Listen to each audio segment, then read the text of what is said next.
Selamat datang di channel Pemuja Malam. Jangan lupa like, share, and subscribe ya. Terima kasih. Chapter 48 tentang masa lalu.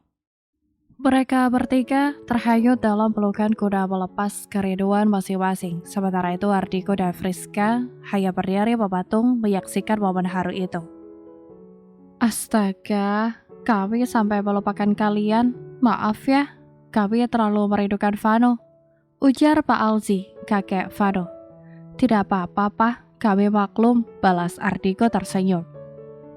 Kedua pasangan paruh baya itu lalu memeluk Ardhiko dan Friska bergantian sebagai bentuk penyambutan.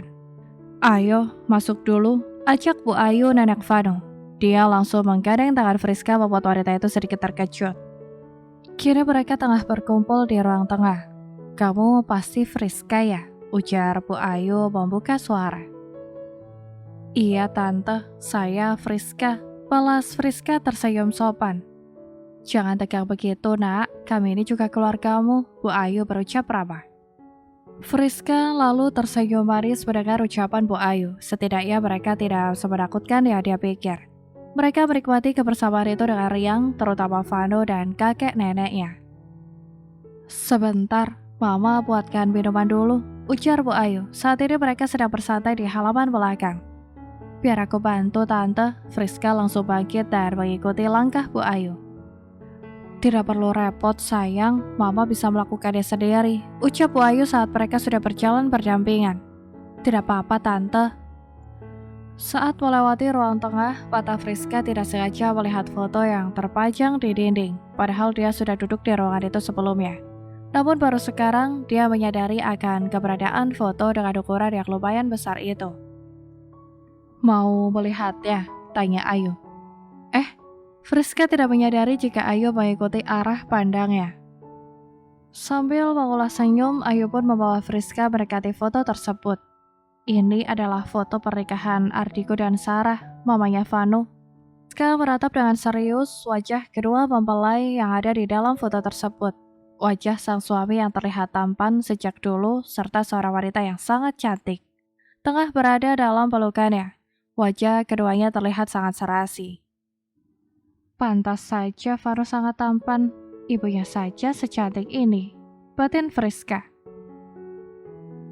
Mbak Sarah cantik sekali ya, ujar Friska tulus. Meskipun ada perasaan aneh di hatinya, tapi tak bisa dipungkiri bahwa Sarah dan Ardhiko terlihat sangat cocok. Aku tidak boleh cemburu, ini pasti karena hormon kehamilanku. Ayolah Friska, kamu bukan orang yang seperti itu. Bu Ayu hanya tersenyum mendengar pujian Friska. Iya, dia begitu cantik, tapi entah kenapa Tuhan begitu cepat mengambilnya kembali. Kurat kesedihan terlihat jelas di wajah Bu Ayu. Friska tidak tahu harus berkata apa.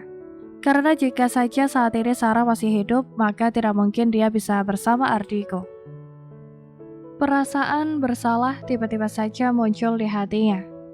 Friska, jangan panggil tante, panggil saja Mama, seperti Sarah. Friska terlihat bingung dengan maksud perkataan Bu Ayu. Sarah adalah satu-satunya anak yang kami punya. Ketika dia sudah menikah, kami juga sudah menganggap Ardhiko seperti anak kandung kami sendiri. Kami sangat menyayanginya, karena kami merasa dia pun sangat menyayangi kami. Meskipun Sarah sudah tidak ada, di antara kami dan Ardhiko tidak ada yang berubah. Bagi kami, kebahagiaan Ardhiko tetap menjadi prioritas kami.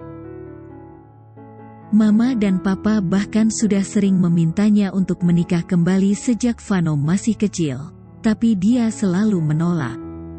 Saat mendapat kabar bahwa dia sudah menikah, kami tentu saja sangat senang. Dia bercerita banyak tentang kamu kepada kami. Sebenarnya sudah lama kami ingin terbang dari Jerman ke sini untuk bertemu langsung dengan sosok perempuan yang sudah berhasil merebut hati Ardhiko dan cucu kami. Mama dan Papa sangat ingin bertemu denganmu, tapi baru sekarang kami bisa datang ke sini. Mama ingin berterima kasih karena kau sudah merawat Ardhiko dan Vano dengan sangat baik. Sekarang mereka terlihat jauh lebih bahagia. Air mata tanpa terasa sudah mengaliri pipi Bu Ayu. Dia menggenggam kedua tangan Friska dengan erat. Friska juga tanpa sadar ikut menjatuhkan air mata di pipi mulus yang kini terlihat sedikit lebih berisi. Aku juga minta maaf Ma, kalau sampai sekarang aku masih memiliki banyak kekurangan. Tapi aku janji akan mencintai mereka dengan sepenuh hati dan semampuku, ujar Friska. Sekarang Mama lebih tenang meninggalkan mereka di sini. Terima kasih untuk kepercayaan Mama. Ayu langsung menarik Friska ke dalam pelukannya. Friska. Iya Ma. Mama harap kamu tidak menaruh rasa cemburu atau tidak suka kepada Sarah. Meskipun Mama yakin kamu bukan orang yang seperti itu. Dulu Sarah memang istrinya Ardigo, tapi sekarang dia hanya menjadi bagian dari masa lalu Ardigo. Jadi tolong jangan sampai Sarah menjadi masalah di kehidupan rumah tangga kalian nantinya. Dia sudah tenang di sana, dan sekarang hanya kamu dan Ardigo yang kami punya sebagai pengganti Sarah. Friska merasa sedikit tertampar dengan ucapan Bu Ayu, karena nyatanya perasaan cemburu itu sempat hadir di hatinya meskipun hanya sedikit. Friska sangat terharu karena Bu Ayu justru terlihat menyayanginya. Sangat jauh dari perkiraannya sebelumnya. Iya, Ma, balas Friska masih dengan air mata di pipinya. Bu Ayu menyeka air mata di pipi Friska. Maaf ya, Mama membuatmu menangis. Dia pasti ikut sedih, ujar Ayu sambil mengelus perut Friska yang sudah mulai terlihat. Tidak apa-apa, Ma. Dia tahu ibunya menangis bukan karena sedih, tapi justru terharu. Ayu tersenyum lebar. Dia juga cucu Mama. Sudah berapa umurnya sekarang? Sudah 4 bulan Ma. Pasti Vano sudah tidak sabar ingin bertemu dengannya. Kekeh Bu Ayu. Dia bahkan setiap hari bertanya kapan adiknya akan lahir. Friska tertawa pelan mengingat sang anak. Sehat di dalam sana ya, sayang. Nenek juga sudah tidak sabar ingin bertemu denganmu. Jangan menyulitkan ibumu, ya. Ayu sedikit merundukkan tubuhnya untuk lebih dekat dengan perut Friska. Iya Nenek, ujar Friska seolah mewakili sang anak. Mereka lalu tertawa bersama. Seharian mereka habiskan di kediaman Ayu dan Alzi. Hingga tibalah saatnya mereka harus pamit pulang. Kenapa Mama dan Papa hanya 2 hari di sini? Tidak bisakah lebih lama lagi? Tanya Ardigo karena besok Ayu dan Alzi sudah kembali lagi ke Jerman. Kami juga maunya begitu, Nak. Tapi pekerjaan Papa di sana tidak bisa ditinggalkan terlalu lama. Jawab Alzi tidak bersemangat. Karena sejujurnya dia pun sangat ingin berlama-lama dengan Vano. Nanti kalau pekerjaan Papa sudah tidak terlalu banyak, kami akan kembali lagi. Atau mungkin kami akan menunggu kalian di sana, ujar Ayu tersenyum. Baiklah Ma, mungkin nanti saat Friska sudah melahirkan kami akan ke sana. Akhirnya dengan berat hati keluarga Ardigo pun meninggalkan kediaman mewah milik Alzi dan Ayu. Di apartemen, Friska langsung bersih dan bersiap untuk istirahat. Dia tidak berniat untuk langsung tidur, hanya ingin merebahkan tubuhnya karena waktu masih menunjukkan pukul 8 malam. Mereka sebelumnya sudah makan malam di rumah Ayu dan Alzi. Kau lelah? Ardigo mendudukkan dirinya di atas ranjang dengan bersandar pada headboard. Tidak, Mas. Friska, panggil Ardigo setelah terdiam beberapa saat. Iya, Mas. Kamu tidak ingin sesuatu? Maksudku apakah kau tidak mengidamkan sesuatu? Biasanya ibu hamil akan menginginkan hal atau makanan tertentu. Sampai saat ini kau belum pernah meminta apapun kepadaku. Apa kau menahannya? Tanya Ardigo serius. Friska hanya tersenyum sekilas mendengar ucapan Ardigo. Tidak, Mas. Aku tidak meminta sesuatu kepadamu karena memang aku belum menginginkan apapun untuk saat ini. Dia anak yang baik, dia tidak ingin merepotkanmu. Tidak bisa seperti itu. Justru aku ingin kalian merepotkanku. Friska hanya terkekeh mendengar jawaban Ardigo. Dia kemudian teringat sesuatu. Mas. Iya. Boleh aku bertanya sesuatu? Tanyakan saja, sayang.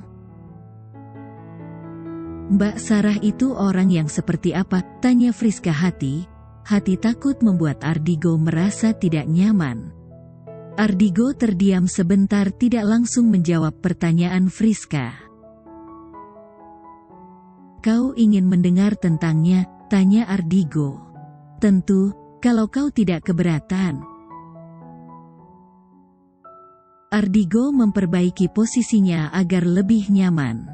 Seperti yang sudah kau tahu bahwa Sarah adalah anak satu-satunya Papa Alzi dan Mama Ayu. Dulu perusahaan mereka pernah menjalin kerjasama dengan Fabian's Corp. Aku pertama kali bertemu dengannya di acara makan malam antara dua keluarga untuk merayakan kesuksesan proyek yang dijalankan waktu itu. Saat pertama kali melihatnya aku tertarik dengan kesederhanaannya dan keluarganya. Jika biasanya orang tua yang lain akan menawarkan perjodohan untuk memperkuat perusahaan, tapi mereka sangat berbeda.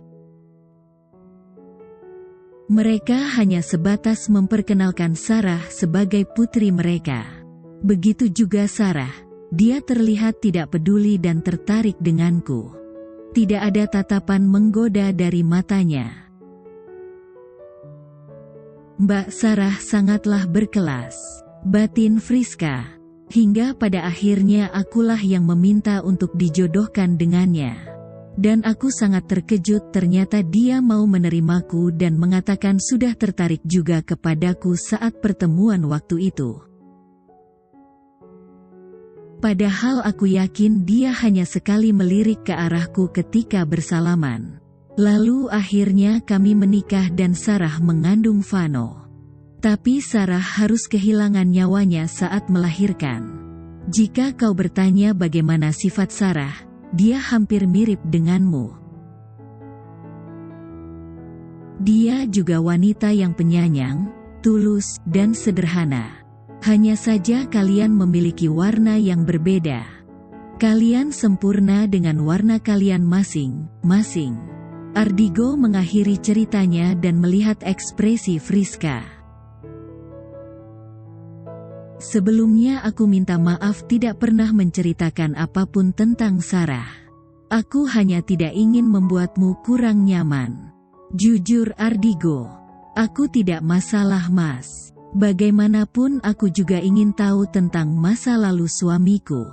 Bukan untuk mempermasalahkannya, tapi untuk lebih mengetahui kisah kamu sebelum bertemu aku.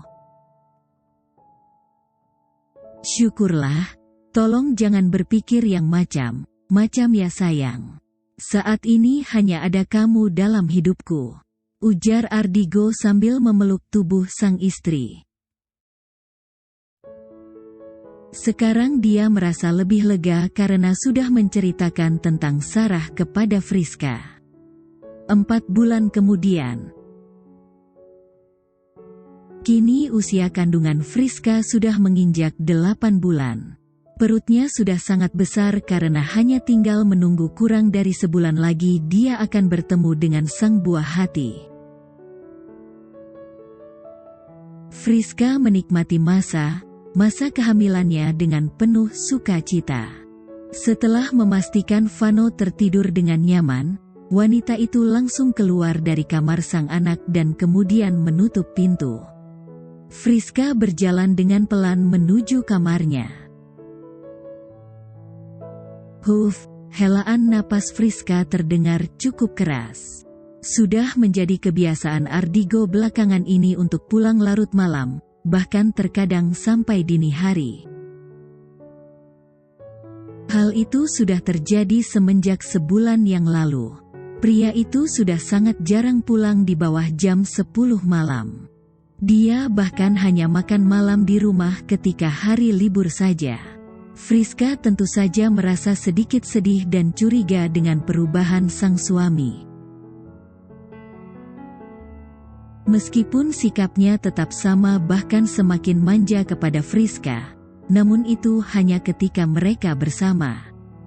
Faktanya pria itu semakin jarang menghabiskan waktunya bersama sang istri dan justru terlihat berkali lipat lebih sibuk belakangan ini.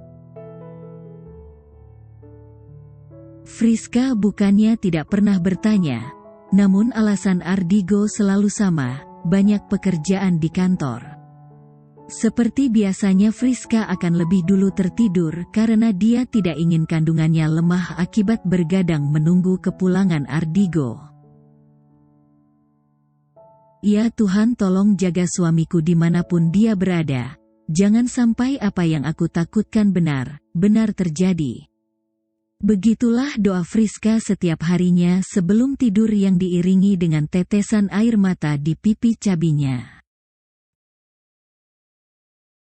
Friska selalu berusaha untuk menepis pikiran buruk tentang Ardigo yang memiliki wanita lain. Dia mempercayai lelakinya, hanya saja ketakutan itu tetap bercokol di hatinya. Baru saja tertidur Friska sudah bermimpi melihat Ardigo sedang berjongkok di hadapannya sambil mengelus rambutnya dengan penuh kasih sayang. Sebegitu rindunyakah Friska sampai memimpikannya Ardigo sedang bersamanya. Maafkan aku, sayang, sayup Friska mendengar Ardigo mengucapkan maaf di dalam mimpinya.